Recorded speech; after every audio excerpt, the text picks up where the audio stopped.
नमस्कार এটা হলো ভাত এটা হলো পেঁয়াজ এটা টমেটো এটা খটা এটা গাজর এটা মাছ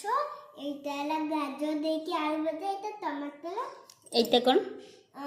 এটা হলো বেগুন এটা হলো পাম্পড় এটা মাছ তরকারি আপনার মানে আমি খাইবি কি